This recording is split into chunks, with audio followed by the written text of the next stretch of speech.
नमस्कार, वाइब्रेंट भारत में आपका स्वागत है। मैं हूं प्रतिबिंब शर्मा। नमस्कार, मैं हूं आपके साथ अमृता चौरसिया। वाइब्रेंट भारत एक ऐसा कार्यक्रम जिसके जरिए हम लेकर आते हैं देश के हर राज्य की संस्कृति के नए नए रंग और आयाम। साथ ही पूरे देश में हुए सांस्कृतिक कार्यक्रमों से भी आपको रूबरू कराते हैं। तो चलिए शुरू करते हैं संस्कृति और कलात्मक रूप से समृद्ध भारत का सफर।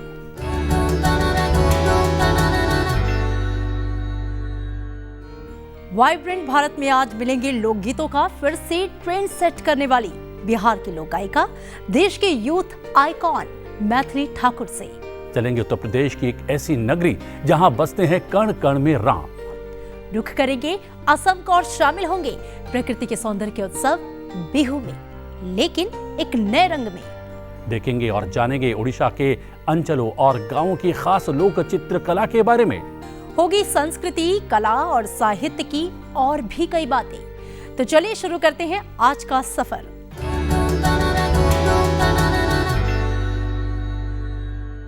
अमृता, देखा जाए तो देश की असली पूंजी देश के युवा हैं। अगर युवा जागरूक हैं, होनहार हैं, तो देश का भविष्य भी उज्जवल है। यानी देश का असली वाइब्रेंट फैक्टर है देश का यूथ। बिल्कुल प्रतिबिंब। और इसी बात को ध्यान में रखते हुए आज वाइब्रेंट भारत के सफर के लिए हमने चुना है यूथ आइकॉन की तरह उभरी बिहार की लोक गायिका मैथिली ठाकुर को। लोक संस्कृति से गहरा जुड़ाव और आंचलिक भाषा में मैथिली की आवाज की मिठास आज देश भर में पसंद की जा रही है। और सबसे बड़ी बात यह कि मैथिली के लोकगीत भाषा की सीमा को पार कर चुके हैं।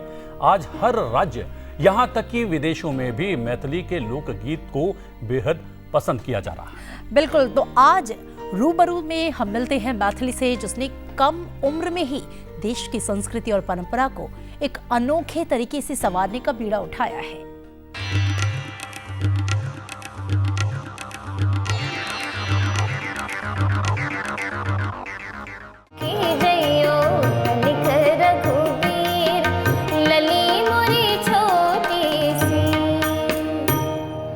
नमस्कार, मैं हूँ मैथिली। राम जी से पूछे जनकपुर के नारी, बता द बबुआ लोगवा देत काहे गारी, बता द बबुआ लोगवा देत काहे गारी, बता द बबुआ। मैं बहुत छोटी थी, बाबा के साथ मेरा बैठना उठना बहुत ज़्यादा होता था। बोलते थे सीताराम सीताराम 108 बार बोलो, तो यही सब हम लोग करते थे। और ऐसे करते करते फिर भजन वगैरह भी वहाँ पे हमारे गांव में खूब दलान पे कीर्तन होता था। तो इस सब में इतना पार्टिसिपेट करते करते वो सभी चीज़ें कहीं ना कहीं दिमाग में बैठने लगी और वो जो भजन है वो याद होने लग गए। हमरा राजा जनक जी के धिया, जिनकर नाम बाटे सिया, हमरा राजा जनक जी के धिया, जिनकर नाम बाटे सिया, जिनकर नाम बाटे सिया, जिनकर नाम बाटे सिया, हमरा राजा जनक जी के धिया, जिनकर नाम बाटे सिया। उनकर शादी हुई है कौशल्या कुमार से, राजा जनक दरबार से ना। उनकर शादी हुई है कौशल्या कुमार से, राजा जनक दरबार से ना।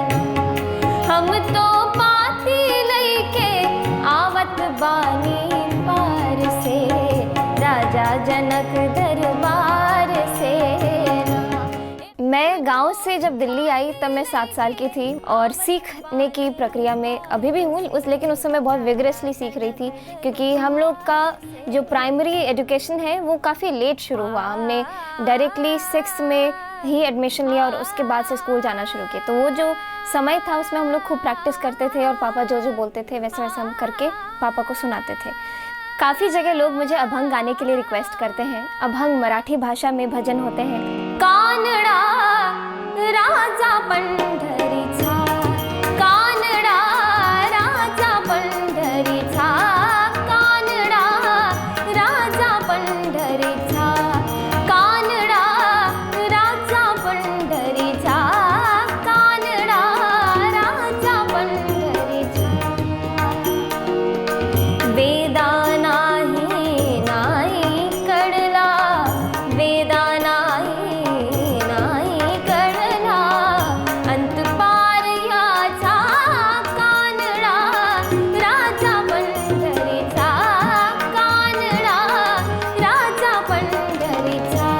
और पब्लिक रिकग्निशन की बात कही जाए तो वो 2015 से थोड़ा थोड़ा शुरू होने लगा। उस समय मैं एक रियलिटी शो में गई थी, इंडियन आइडल जूनियर, और वहाँ पे मैं टॉप 30 में ही आके एलिमिनेट हो गई थी। तो धीरे धीरे करके हमें पता चलने लगा कि क्या क्या गलतियाँ हैं हमारी, तो मैं उस पर भी मैंने ध्यान देना शुरू किया। उसके बाद मैं अलग अलग कॉम्पिटिशन्स में पार्ट लेने लगी, तो थोड़ा बहुत मुश्किल था, लेकिन मैंने उसे ज़्यादा हावी नहीं होने दिया। मैं धीरे धीरे करके रमने की कोशिश करती गई। मेरी प्रायोरिटी हमेशा से ही फोक म्यूज़िक रही है और मुझे लगता है कि इसमें मुझे खुशी मिलता है। बॉलीवुड के लिए भी काफ़ी सारे ऑफर्स आए थे, लेकिन मुझे ऐसा लगा कि ये जो शब्द हैं या तो ये जो चीज़ है ये अभी मेरे लिए नहीं है।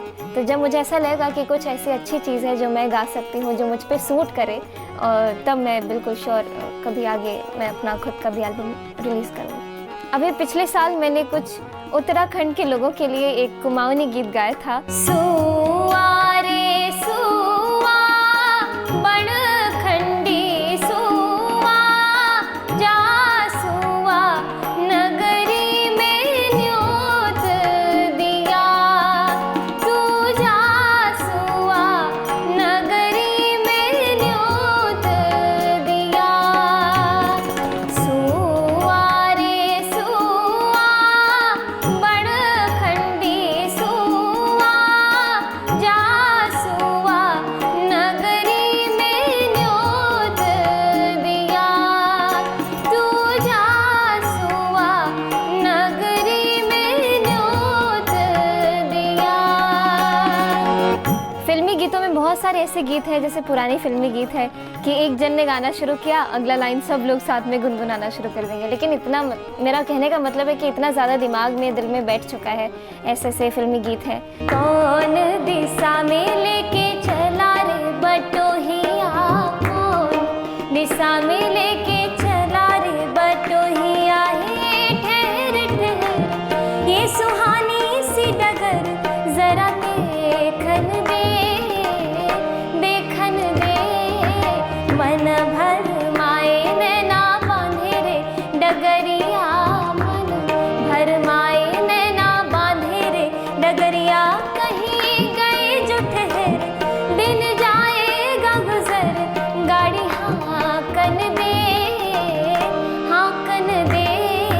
कौन दिशा में लेके चला रे बटोहिया, कौन दिशा में लेके चला रे बटोहिया, हे ठहर ठहर ये सुहानी सी डगर जरा देखन दे, देखन दे। कौन दिशा में लेके चला रे बटोहिया, कौन दिशा। मैथिली के लोकगीतों ने पूरे माहौल को ही सुरीला कर दिया है। इन लोक भजनों में भारतीय जनमानस के आराध्य भगवान श्री राम को याद करने का तरीका तो बेहद ही मोहक रहा। जी हाँ, इसी माहौल को बनाए रखने के ख्याल के साथ अब हम आपको लेकर चल रहे हैं एक ऐसी नगरी जहाँ के कण कण में देश की आस्था के केंद्र माने जाने वाले हमारे आराध्य भगवान राम का वास है। जी हाँ, और हम बात कर रहे हैं उत्तर प्रदेश के चित्रकूट की। आइए चलते हैं चित्रकूट, जो न केवल हिंदू आस्था का केंद्र है बल्कि अब देश भर के पर्यटकों के लिए एक टूरिस्ट डेस्टिनेशन भी है।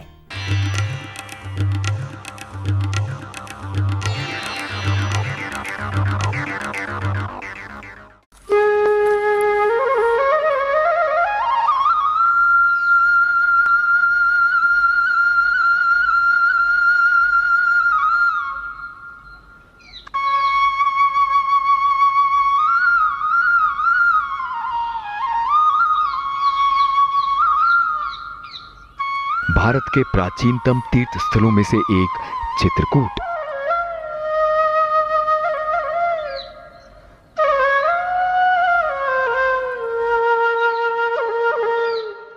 मंदाकिनी नदी के किनारे बसा सुंदर शहर। 38.2 वर्ग किलोमीटर के क्षेत्र में फैले शांत सुंदर विंध्याचल पर्वत श्रृंखलाओं से घिरे चित्रकूट को अनेक आश्चर्यों की पहाड़ी भी कहा जाता है।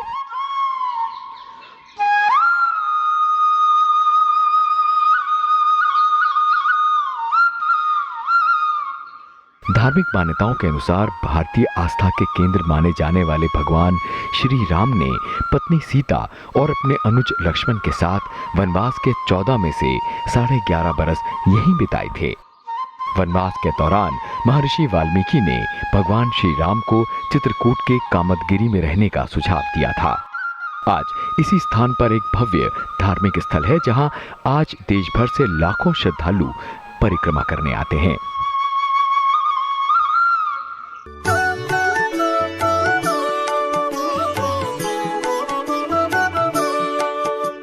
चित्रकूट में राम घाट वो घाट है जहां प्रभु राम नित्य स्नान किया करते थे।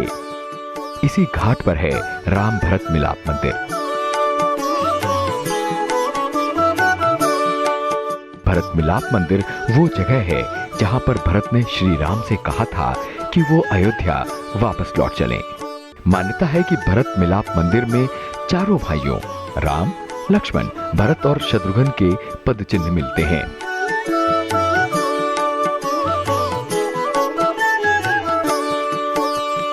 चित्रकूट में कई धार्मिक स्थलों में से एक है भरतकूप। कहा जाता है कि भगवान राम के राज्याभिषेक के लिए उनके भाई भरत ने अत्रि मुनि के परामर्श पर देश की सभी नदियों से एकत्रित जल यहाँ एक कूप में रख दिया था। रामघाट से 2 किलोमीटर की दूरी पर मंदाकिनी नदी के किनारे जानकी कुंड है, जो माता जानकी का स्नान स्थल है।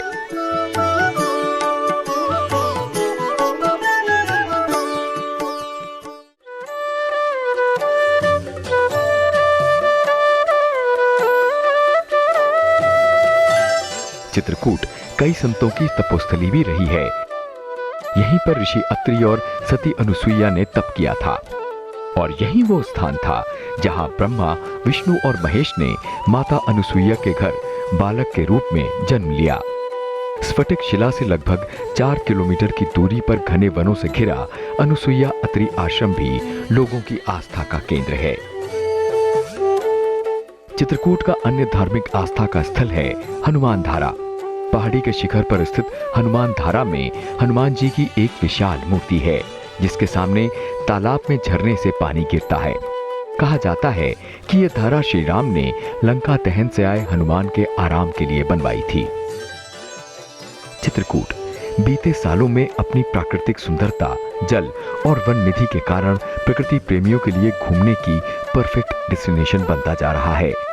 कर्ण कर्ण में बसा जहां श्री राम का नाम, ऐसा है सुंदर मनोरम चित्रकूट धाम।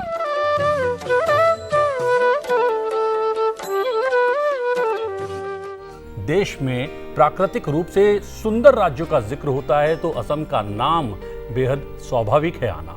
सदाबहार जंगलों, झील, झरनों और नदियों की प्राकृतिक निधि से लबरेज उत्तरी पूर्वी भारत का एक सीमांत राज्य असम अपनी विविध संस्कृति, पर्वों और लोक रंग के लिए जाना जाता है।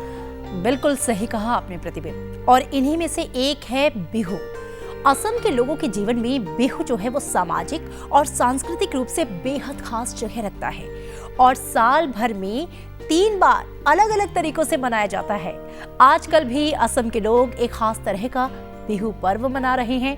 कौन सा है ये बिहू का पर्व, इसका रूप क्या है, रंग क्या है, बिहू का स्थानीय लोगों में महत्व क्या है, आइए जानते हैं।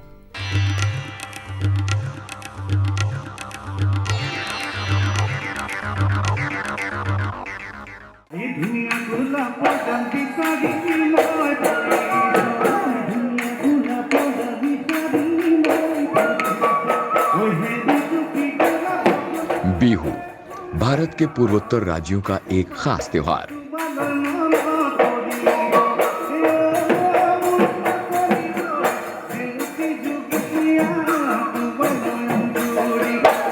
असम में साल में 3 बार बिहू का पर्व मनाया जाता है, जो 3 ऋतुओं का प्रतीक है।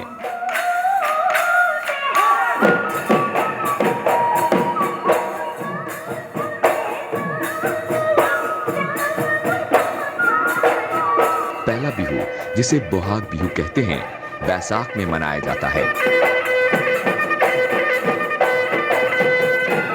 असम में बोहाग नववर्ष का प्रारंभ और कृषि सीजन की शुरुआत को दर्शाता है। ये असम का मुख्य पर्व है।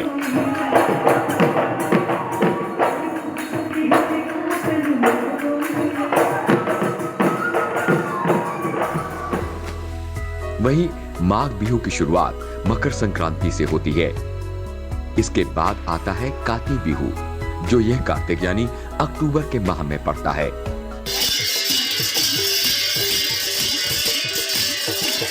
इन दिनों असम में काती बिहू मनाया जा रहा है। चूंकि धान असम की प्रधान फसल है, इसलिए धान लगाने के बाद जब फसल में अन्न लगना शुरू होता है, उस समय नए तरह के कीड़े फसल को नष्ट कर देते हैं। इससे बचने के लिए कार्तिक महीने की संक्रांति के दिन शुरू होता है काती बिहू। काती बिहू को असमिया लोग लक्ष्मी पूजा का दिन मानते हैं। इस दिन सुबह सवेरे लोग पूजा अर्चना करते हैं, अपने अपने आंगन में तुलसी का पौधा रोपते हैं, फिर सभी मिलकर जलपान करते हैं, जिसमें दही, चूड़ा और गुड़ के साथ ही नारियल के लड्डू और तिलपीठा, बरपीठा शामिल होता है। शाम को घर के आंगन में दिया जलाकर आसपास के बच्चों को प्रसाद दिया जाता है, जिसके बाद खेतों में दिया जलाने का रिवाज है। कई जगहों पर यह गांव का सामूहिक आयोजन भी होता है, जिसमें ऊंचे बांस के ऊपर केले के तने से बने सांचे के ऊपर दिए रखकर खेतों के इर्द गिर्द जलाए जाते हैं। काती बिहू के दिन किसान के खलियान खाली रहते हैं, इसलिए ये महाभोज या उल्लास का पर्व न होकर प्रार्थना और ध्यान का दिन होता है। देखा जाए तो रंगाली और भोगाली बिहू की तरह धूम भले ही काती बिहू में ना हो, लेकिन सादगी भरे इस अनूठे लोक पर्व का अपना सांस्कृतिक, सामाजिक और आर्थिक महत्व है। वाइब्रेंट भारत में अब हम आपको लेकर चल रहे हैं एक ऐसे कलाकार की रेयर पेंटिंग एग्जीबिशन में, जिसने पूरा जीवन एक अनोखे आर्ट फॉर्म में रंग भरने में ही समर्पित कर दिया। जी हाँ, बात हो रही है देश की जाने मानी प्रिंट मेकर आर्टिस्ट अनुपम सूद की, जिन्होंने प्रिंट मेकिंग टेक्निक में नए रंग भरने का काम किया है, जो आने वाले कई जनरेशन के लिए प्रेरणा की तरह काम करेगा।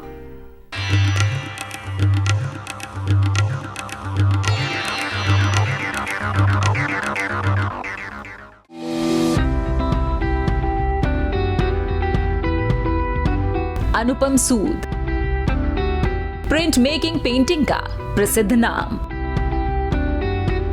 देश के सबसे प्रतिष्ठित प्रिंट मेकर्स में से एक अनुपम सूद के 70 के दशक की पेंटिंग्स की खास एग्जीबिशन आर्ट काउंसिल द्वारा आयोजित की गई।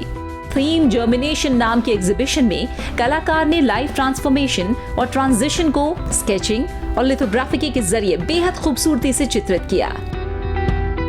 हालांकि जो अनुपम सूद को समझते हैं और उसको और बेहतरी से जानते हैं, वो ये देखते हैं कि उसके अंदर और भी कई राज हैं जो उन्होंने छुपा रखे हैं, और वो धीरे धीरे आपके देखने पे वो आपको दिखेंगे। यहाँ पे जैसे हम कॉम्पोजिशन है आपका एक सीरीज़, या टाइड ऑफ टाइम है, ये वो सारी सीरीज़ हैं जिसमें उन्होंने वो सारी लेयर्स को छुपा के रखा हुआ है, जिसको जब आप देखेंगे गौर से तो आपको इस बात का एहसास होगा कि यहाँ पे सिर्फ एक चीज़ को ही नहीं प्रदर्शित किया है, बल्कि यहाँ पे वो अन्य चीज़ों को प्रदर्शित किया है जो सोसाइटी को एक सोसाइटी बनाती है।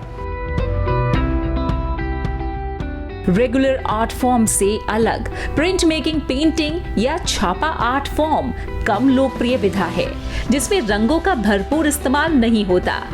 हालांकि सिल्क स्क्रीन यानी सीरियोग्राफी में भरपूर मनचाही रंगों का इस्तेमाल किया जा सकता है। ये विधा ज्यादातर तकनीकी कौशल और छापा मशीनों पर आधारित है, इसलिए ज्यादा कलाकार इस विधा को नहीं अपनाते। कहने को प्रिंट मेकिंग एक आर्ट का फॉर्म है, एक ऐसा फॉर्म जो हर कोई करना चाहता है या समझना चाहता है, मगर प्रिंट मेकिंग आर्ट के हर फॉर्म से थोड़ा डिफरेंट है। इसमें समय बहुत लगता है, ये एक मशीन के ऊपर होता है, इसमें कॉपर प्लेट्स की ज़रूरत होती है, और हर चीज़ को बनाने में काफ़ी समय लग जाता है। इस अनोखी कला के क्षेत्र में उल्लेखनीय योगदान के लिए अनुपम सूद को ललित कला अकादमी, राष्ट्रपति स्वर्ण पदक, कला रत्न, साहित्य कला परिषद, मिस्र की अंतर्राष्ट्रीय प्रिंट बिएनएल और अन्य कई राष्ट्रीय और अंतर्राष्ट्रीय पुरस्कार मिल चुके हैं। हमने पिछले एपिसोड में आपको कला का एक रूप दिखाया था। आप में से कई लोगों ने उसका सही जवाब दिया है। सही जवाब देने वाले दर्शकों के नाम हम अपनी स्क्रीन पर फ्लैश कर रहे हैं। बिल्कुल प्रतिबिंब, और जिस कला के बारे में हमने पूछा था उस कला का नाम है झोटी चिता।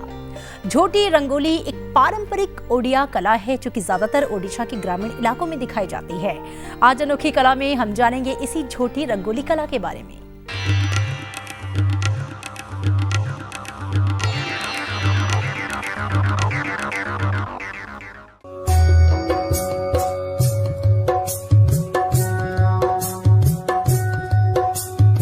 रंगोली पूरे देश में लोकप्रिय है और विभिन्न राज्यों में अलग अलग नामों से जानी जाती है। ये रंगोलियां परंपराओं, लोक कथाओं और प्रथाओं का दर्पण है। वाइब्रेंट भारत में हम आपको बता रहे हैं ओडिशा की विशेष झोटी रंगोली के बारे में। झोटी या चिता परंपरागत उड़िया कला है जो ग्रामीण क्षेत्रों में बहुत लोकप्रिय है।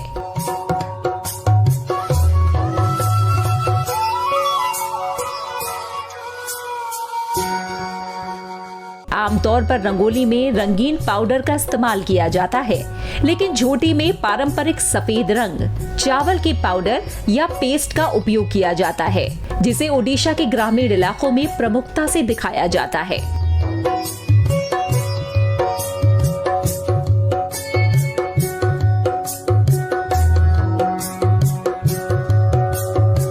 झोटी कला में देवी लक्ष्मी के छोटे छोटे पैरों को बनाया जाता है। झोटी या चिता रंगोली केवल घर को सजाने के इरादे से ही नहीं, बल्कि रहस्यमय और सामग्रियों के बीच एक संबंध स्थापित करने के लिए ये बहुत ही प्रतीकात्मक और अर्थपूर्ण साधन है।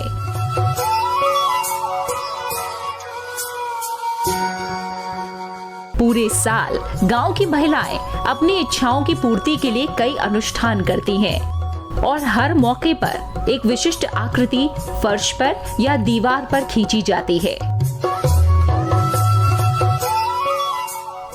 प्रतिबिंब, अब हमारे सेगमेंट का वक्त है जिसका इंतजार हमारे दर्शक बेसब्री से करते हैं। जी हाँ, बात हो रही है सवाल जवाब की। आपको बताना ये है कि आपकी स्क्रीन पर जिस आर्ट ऑब्जेक्ट को आप देख रहे हैं उसका नाम क्या है और वो किस राज्य से संबंधित है।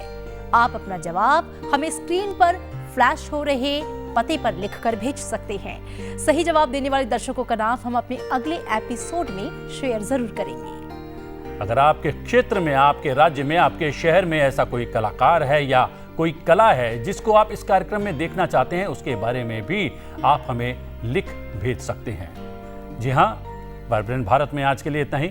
वाइब्रेंट भारत में आपसे फिर मुलाकात होगी। बिल्कुल, कला, साहित्य और संस्कृति जगत के नए आयाम लेकर हम एक बार फिर से आपके साथ होंगे। तब तक के लिए हमें दीजिए इजाजत। नमस्कार।